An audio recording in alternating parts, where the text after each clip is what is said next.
November 19, 1977, Fort Bragg, Colonel Charles Beckwith inaugurated a small, hand-picked formation that technically did not exist. Its formal designation, 1st Special Forces Operational Detachment Delta, sits under JSOC operational control. Other names include CAG and Task Force Green. Core mission set: counterterrorism, hostage rescue, direct action, special reconnaissance, high-value targets. This is not a border patrol instrument. It is a precision asset confronting a network built for endurance. At the planning baseline, Delta's reported 2001 footprint was nearly 1,000 soldiers, but only about 250 to 300 were described as trained for direct action and hostage rescue.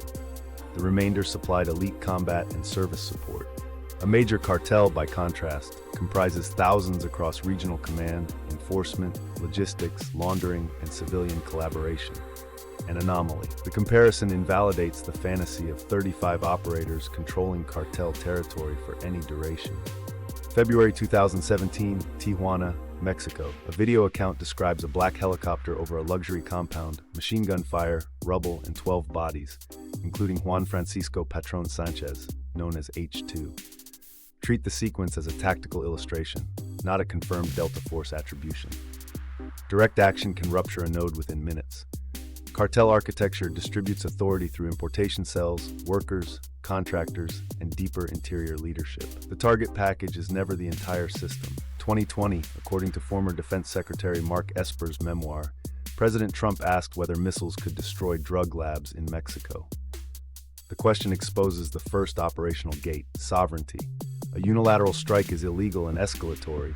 Host nation permission changes access, not the requirement for arrests, evidence handling, courts, and convictions. Highly unlikely. A special mission raid can seize a person or site. It cannot substitute for Mexico's judicial throughput after extraction. Pacific Coast surveillance illustrates the access problem.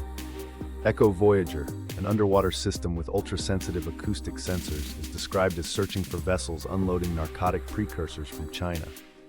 That is collection at the maritime seam, far from an assault force racing inland. Commentary on cartel targeting places consequential operatives 1,000 miles into the country, in mountainous terrain. Helicopter ingress, recovery, fuel, air defense, and forewarning fuse into a constraint. Inside that depth, the adversary is not a conventional order of battle. One account describes a senior figure overseeing 3 importation cells, with lower-ranked workers beneath them. Leadership itself avoids exposure. Local criminals may be contracted and expended, while protected personnel remain distant.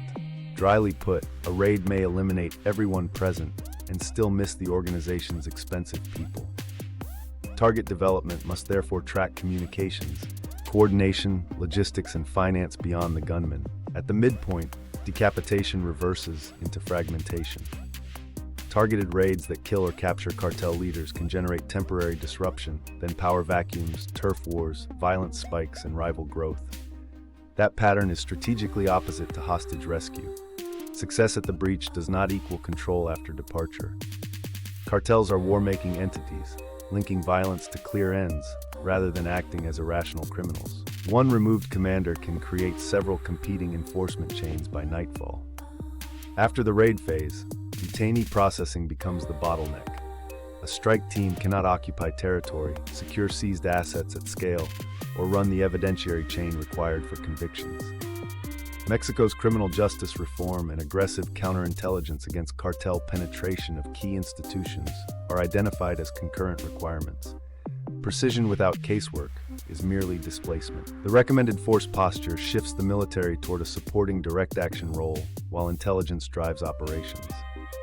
The courtroom becomes contested terrain. Financial targeting changes the geometry. Cartel profits enable takeovers of legitimate enterprises, deeper penetration of state institutions, and broader control of criminal activity and international trafficking. A direct action element can breach a compound. It cannot, alone, dismantle the commercial substrate that replaces it. Counter-threat finance, intelligence sharing, and Mexican partnerships belong in the same campaign design. An anomaly. The visible gunman may be the cheapest component of an enterprise financed elsewhere. During any escalation, the operational clock runs beyond the assault window. Analysts flag duration, American casualties, financial burden, captured personnel, insider attacks by Mexican forces, and cartel retaliation on U.S. soil. Heavy air support, embedded work with Mexican naval special forces, and drones against command centers, labs, or weapons depots have been contemplated in scenario analysis. Yet every additional platform enlarges the political signature. The counteroffensive may begin after the aircraft depart. Information operations become a second front.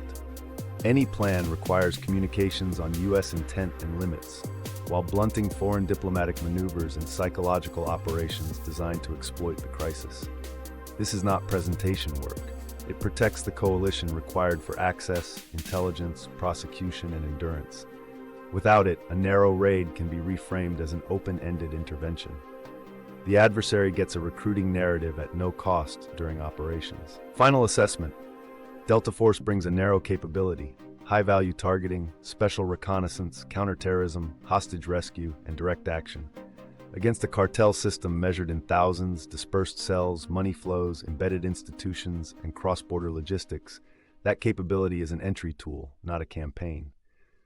The viable construct places Mexico in the lead, combines precision with intelligence, finance disruption, policing, courts, counterintelligence, and an exit plan. The final operational question is endurance under retaliation.